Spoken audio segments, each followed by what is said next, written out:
Okay, good morning guys. So may kasama ko si ma'am na mag-aaral siya ng automatic transmission. So, zero knowledge si ma'am. So, ngayon pa lang siya magdadrive po ng automatic transmission. Wala pang idea about sa driving. Ma'am? Yes. So, tuturuan kita sa abot ng aking mga kaya. Thank So, you. sana ay mamaya ay magaling ka na. Isa-isay natin yung pag-aaral na hindi ka dapat ma-pressure. Kailangan magawa natin na ito na easy lang dapat na magagawa mo siya. Yes. So kaya kailangan natin na syempre ay yung step by step na lesson na para hindi yung pabalik-balik, no? Okay? So una syempre dyan, start na natin ay yung pag-start ng makina. Okay, ito ngayon naka-start to ngayon, syempre. So dahil sa ikaw na dyan, so tuturuan muna kita paano mag-start at magpatay ng makina. Ito, dahil naka-start ito ma'am, so tuturuan kita paano patayin. Pag pinapatay yung makina mo, unahin mo tong patayin ng aircon. Okay, so wala namang problema dyan kung nauna tong patayin mo tong switch bago patayin ng aircon, walang problema. Ang problema niyan kasi, pag in-start mo siya at nakabukas tong aircon, syempre may load mag-action ng battery yan, yung load niya. No? So mas the best lagi, pag patayin, ito mo ng aircon. So ito yung pinaka-switch yan, patayin nyo pa hanggang 0 po. Okay, then ang pagpatay ng susi, ayun na yung susi ma'am. So ang yan, counterclockwise pag ano. Sige. Yes, then tanggalin nyo po ma'am. Okay, pag hindi nyo maugot, isa pang ganun ikot. Isa pang ikot? Yes po ma'am. Okay. Ayun. Okay, so ngayon, paano mag-start yan? Isusi nyo ma'am. Susi. Good. Then paikutin mo. 1, 2, 3 hanggang umilaw siya. Yan. Pag umilaw na yan, ready na para start. Okay. So start nyo na po ma'am. Hindi nyo. Go. Maaapak ako sa ano? Kahit hindi na po. Yung model na ino, hindi naman. Yes. So, ganun lang pag-i-start na. Okay. So, easy lang siya. Pagpatay, ganun lang. Pagbukas, ganun lang. Okay. Then buksan natin aircon. Ito naman switch siya. Lagyan mo muna sa number 2. Okay. Ayun. So, syempre, bago magpatakbo, titignan natin ano ba yung mga dapat na gamitin para mapatakbo to at para mapahinto natin. So, mapapansin mo dyan sa paa, okay, dyan sa baba sa sahig ng mayroon yan dalawang pedal. Dalawang pedal lang yan. Yan, inapakan mo yan, ang tatawag yan ay gas pedal. Okay, so ginagamit lang po yun, ma'am, kung gusto natin ay mapatakbo yung sakyan natin or madagdagan yung pwersa ng sakyan natin. Yun lang. Okay, then yung isa naman na katabi niya, yan na napakan mo ngayon, ay tawag yan ay brake. No. So purpose niyan, para mag-slow down tayo or mag-full stop.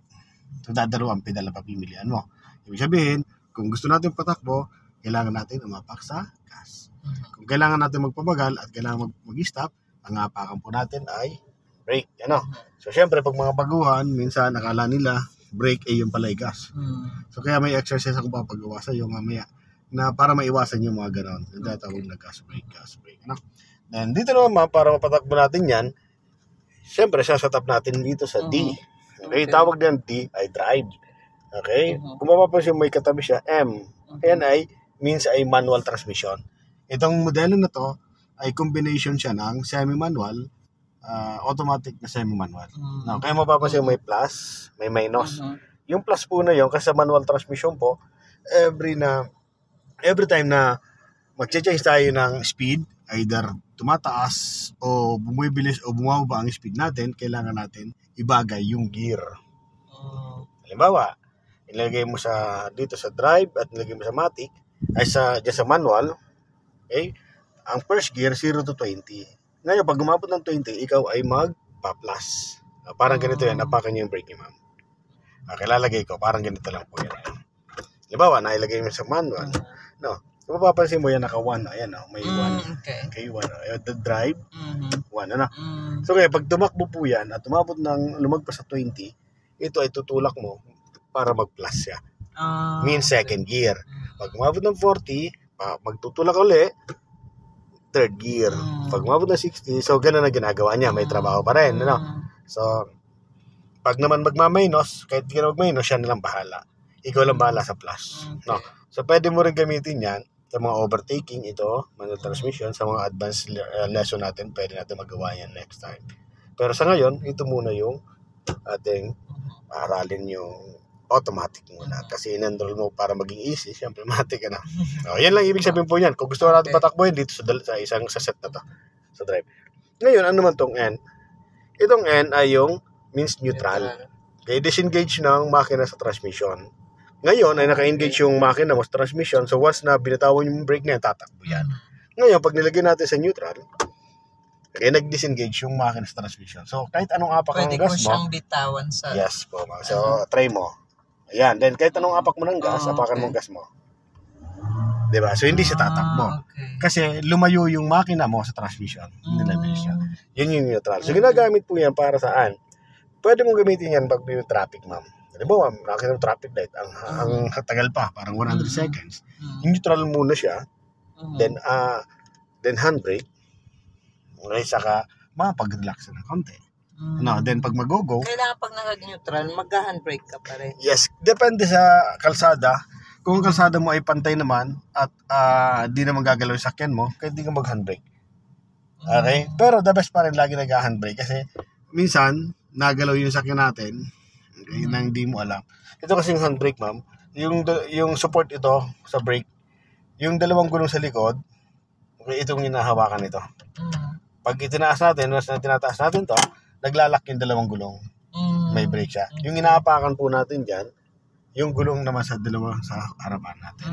Ayun po yun. No? So ito ginagamit ito, parking brake ang tawag sa kanya, or handbrake. Kasi nga support siya pag nakahinto, para hindi gumalaw yung sakyan. Yun ang purpose lang naman niya. No? Kaya pag nakataas po ito, so pwede ka nang bumitaw dyan sa brake na yan. Ano ba? Ayan, yun yung neutral po. Ano? So ngayon, ano man tong R? R means reverse. Kung papatrasin po natin sa sakyan natin, so ilalagay lang po natin sa setup sa R. So paano mag-set up papuntang R? Lagi mong didiinan lang yung brake na yun, ma'am. Pag kailangan, madiin po yan. Tapos, para may lagay natin sa gusto nating ano. No? Okay? Basta kahit saan, kahit lalagay mo sa park siya, kailangan madiin po yung brake natin. No, yan, nakapark na siya. So, yun, itong park. So, pag nakahinto na tayo sa isang lugar na aalis tayo dito sa upuan natin, mas maganda nakalagay sa park. Nandiyan siya. Para kahit ito nakababa ang handbrake, so hindi siya gagalaw. No, so hindi siya gagalaw ang ano niyan. So, ginagamit itong park na to pag yung talagang aalis ka dyan sa kinaupuan mo at ipapark mo na yung sakyan mo para aalis ka na matagal. Yan po. Pero pag saglit lang naman ikaw hihinto sa neutral. So, madali lang itong anong to. Okay? So, okay na tayo dito man. Part ito. Tapos dito. Okay? Ito naman handbrake ka. So, pagbaba po natin yan, pwede mong itong ilubog. Okay? Then, ganun. Kaya lang minsan, napapataas po ito, masyadong mataas. Pag hinila yan, mataas. Ngayon, ano mo to, hindi mo kaya kasi talaga matigas. Para hindi siya para matanggal mo siya ng easy lang, gawin mo, itaas muna. Then ganun mo. Mas easy siya. Ano pa, ano? Kailangan itaas muna siya. Pag tinataas natin, napapasin mo lumulubog. Para ba? Ngayon, kung itataas natin, kahit di mo na siya ilubog, kahit ganyan na lang po, ma'am. Ganun lang po, ano? Kailangan mas po. So ito, di mo kailangan, ma'am, na sobrang taas nitong handbrake, yung sobrang hanggang dito.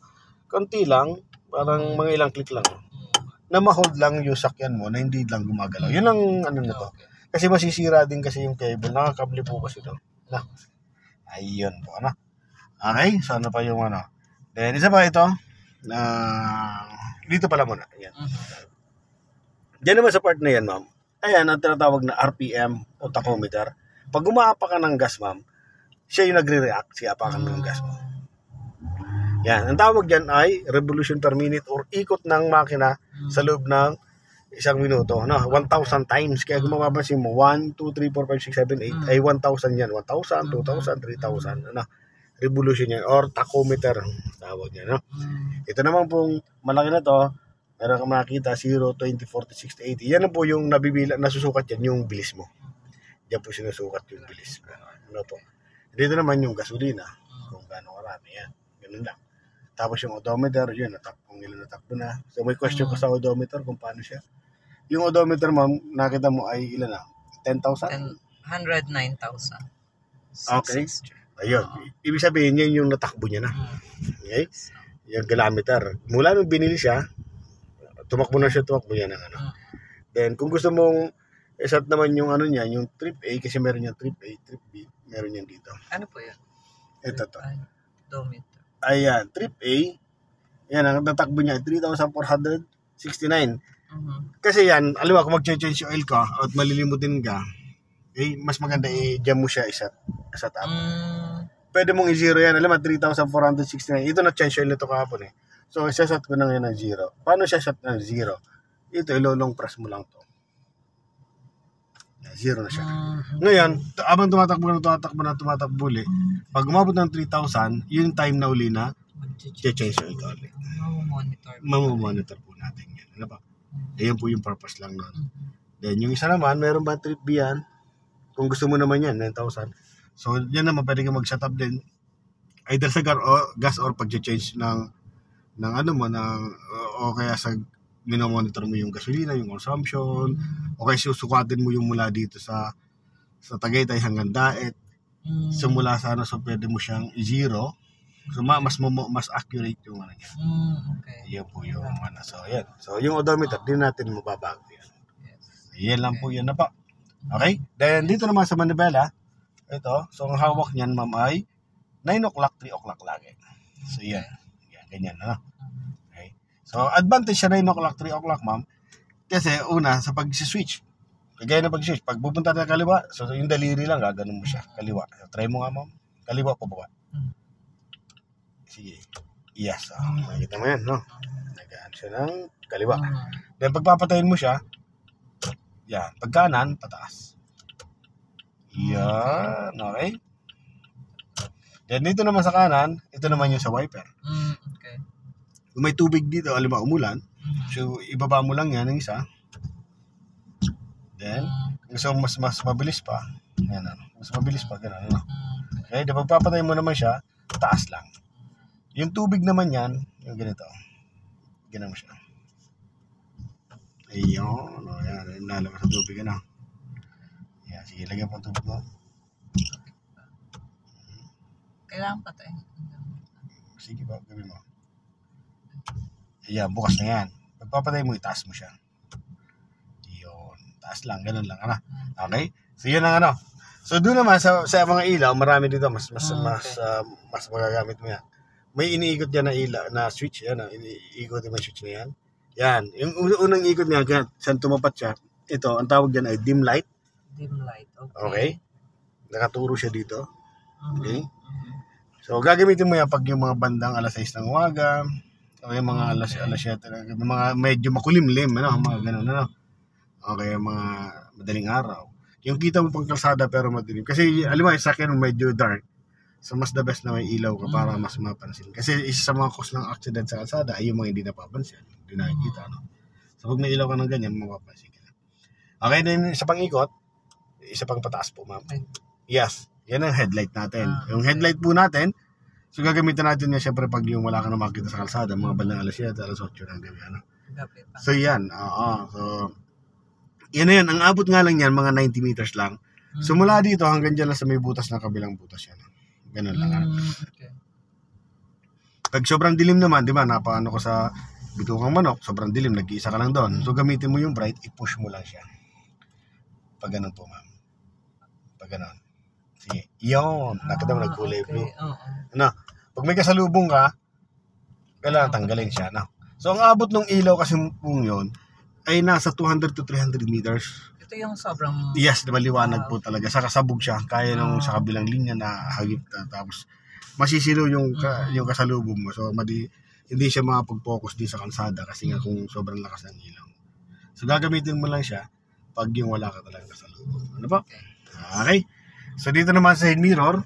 So, ang ano lang, kung makita mo sa video, ito yung pinaka-the best na na position ng side mirror. Ayan na. Yung kita mo yung body ng katawan ng sakyan, yung body ng sakyan mo, at the same time, kita mo yung nagagaling sa likod, at yung nasa second lane. Hindi pwede yung hindi mo makita yung body yung kagaya, no? So, hindi mo makita yung gagaling sa likod niya. Pag naman ganito, kita mo lang body, pero yung sa second lane, hindi mo kita. No. Yung taas naman, ma'am, hindi pwede sobrang baba na ganyan, na halos nakaturo na sa sahig.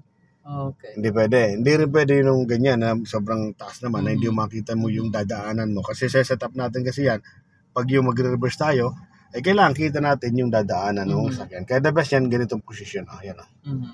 Yan ganyan o. Yan ang setup mo. Kung anong position mo dyan, yun dapat ang makita mo yung ganitong itsura. Pinaka the best po yan na position para sa atin. Yan. Bakita yung body. Yan.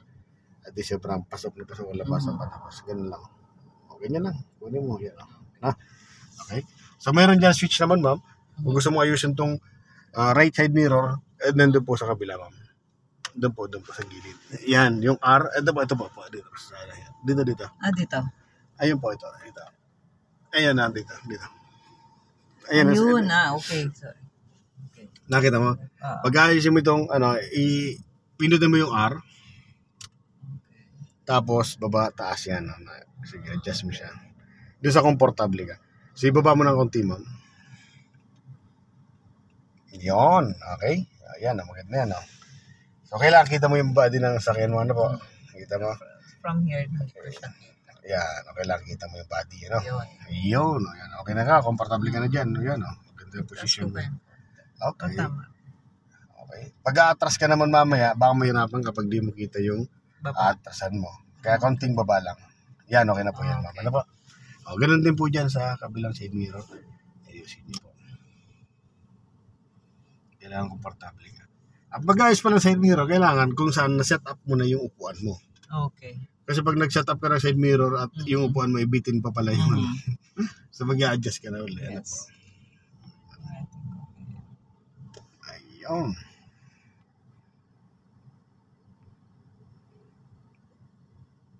Okay, ma'am. So, ready na tayo. Then, syempre ito, kailangan nakita mo yung nagagaling sa likod. Na-set up mo na siya. Yes. Okay. Yun. Kung sa gabi ay malakas ang ilaw na sa likuran mo, para hindi ka masilo sa ito, mayroon yung dito switch. Itataas mo yan. Hindi naman actually switch ba tawag dito? Gagano mo lang yan. Itataas mo lang. Okay, para hindi ka masilo. Parang dumili siya. Pero sa gabi, yung ilaw niya, parang ordinaryong maliit lang na ilaw na gano'n. Okay? Pag hindi naman, babalik mo na lang uli siya. Ganyan. So, ayusin mo lang position niya. Ano pa? Yung kita mo yung nasa likuran. Okay, so mag-start na tayo. So, paano mag-start ng, okay na mag-start? Papatakbo na, no? Okay, so, parang patakbo natin siya, syempre, lalagyan natin sa drive. So, bago mo lagay sa drive, so, apak ka muna sa brake. Okay? Kailangan na medyo madiin yung apak sa brake, ma'am. Sige, patiin na pa. Yan, nilagyan mo sa drive, ma'am. Okay, then, ibaba mo yung handbrake.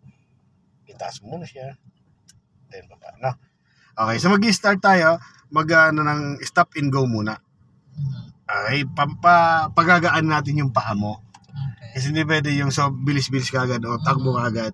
Sa pagmamaneho po kasi, hindi kailangan yung aralin yung pagpapabilis. Madali po magpabilis ng sakyan. Ang problema, kung paano ma-handle mo yung sakyan. Yun ang malaking problema. Kaya ngayon, tuturuan muna kita kung paano mo siya ma-handle at mapapalambot yung paa mo, mapapagaan yung paa mo pag-apak ng gas brake. So, itong procedure na to ay stop and go procedure. Matawag, okay? So, pag sinabi ko ma'am sa'yo na tanggalin mo yung brake, tanggalin mo, as in zero. No? Okay, pag sinabi ko mag-brake, apak ng smooth lang na brake. Ano ba? Okay, so start natin, ma'am. Go, tanggal ang brake. Okay, isang tanggal muna. Then, stop. Okay, tanggal ang brake. Then, stop. Tanggal ang brake. Okay, then apak ng konting gas. Apak ng konting panggas. Apak pa ng gas. Then, brake. Patong. Then, press. Then, gas. Okay. Then, brake. Okay. Kung mapapansin mo, yung sakyan mo pupunta dito sa kaliwa. So, pag naramdaman mo na pupunta sa kaliwa, yung sakyan mo at padiretso ka, so gagawin mo ma'am, kukontrahin mo yan, pupunta sa kanan naman. Okay, so gagawin natin ha. Okay, tanggal ang brake. Then, napaka ng konting gas. Gusto mo papuntahin dito sa kanan, kabig ka ng konting kanan lang. Ganyan. Pag nakaposisyon na siya sa gitna, yan, nagigitna mo na siya. Ano ba? Okay? Kailangan yung guhit na yan ay di mo lang masagasaan. Okay? Gas ka pa, ma'am. Gas. Sige po, ma'am. Ayan. Dadali natin ng konting kaliwa. Pag nakita ang posisyon ha, gitna na natin. Ano po? Okay. So para madali mo siyang makita kung sumasalang uso ng sakyan mo sa kalsada, ang mata natin, mula doon sa malayo na yun, papunta dito. Mula dito, papunta doon. Laging ganun, no? Yung sipat natin. Kailangan yung gano'ng kalayo, hanggang yung abot ng mata mo, dito sa posisyon na to. Mas madali mo siya ma-identify kung sumasala. Okay. Kailangan, para hindi ka malikot sa kalsada, konting mali niya pa lang, kailangan ay nakokorek mo na kagad. Halimbawa, natakbo tayo, sige, patakbo niyo po siya, ma'am. Patakbo mo siya. Diba, nakita mo parang sumala na kagad, ganyan, sumala na agad. I-correct mo na kagad siya. Pag na-correct mo agad, gitna mo agad. Yung manibela. Ano po? Okay, yan. Sige, sapak ng gas, ma'am. Apak pa ng gas. Yan, apak pa ng gas. Okay, yan. Basta yung gas ay yung pedal na gas ay para to accelerate, para madala lang yung sakyan mo or madagdagan yung bilis, kailangan ng diinan yung gas. Ano po? Okay, apak pa ng gas, ma'am. Then, full stop. Okay, gas uli. Gas. Okay. Itapat mo nga dito yung side mirror mo dito sa poste na to. Stop. Full stop. Okay. Ay, then mag-stop ka ulit dun sa isang poste na yon. Pag tumapat ang balikat mo sa poste, stop tayo. Para kunwari, yun na yung kumari mo, susunduin mo. Naghihintay, okay? Go. Yan sa kumari mo, hintayin mo siya. Okay lang, hindi sumasala tong sakyan. Kailangan nasa posisyon.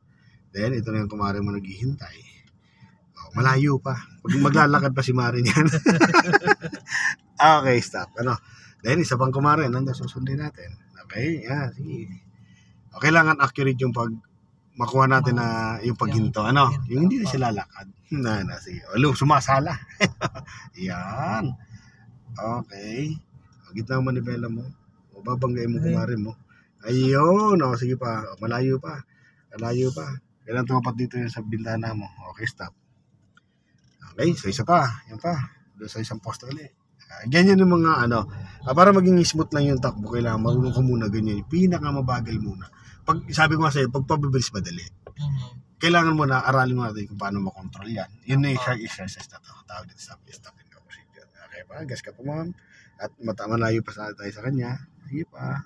Stop. Ayan. Okay, sa isang poste ulit, ma'am. Makukuha mo rin po yan. Ayan. Tapos, pag sumasala siya, ayan. Ayan. Then, correct mo. Kailangan nasa position lagi yung sakyan natin sa gitna. Yung tipong hindi mo siya babanggain si kumari mo. Gagano mo siyang kante. Yan. Kanti pa. Kanti. Malayo pa. Okay, stop. Okay. Yan naman. Isa pa. Go. Tapos yung position ng sakyan natin. Sige pa.